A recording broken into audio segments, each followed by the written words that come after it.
ऐसे एक बालक फूंक मारकर पर्वत उड़ाने की चेष्टा कर रहा हो।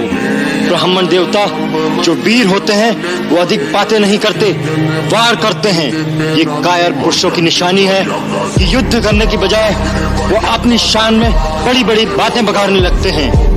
विश्वामित्र, यदि इस उद्दंड बालक की रक्षा चाहते हो तो इसे हमारी आंखों से दूर ले जाओ। आप आंखें बंद कर लीजिए प्रभु, मैं दिखाई नहीं दूंगा।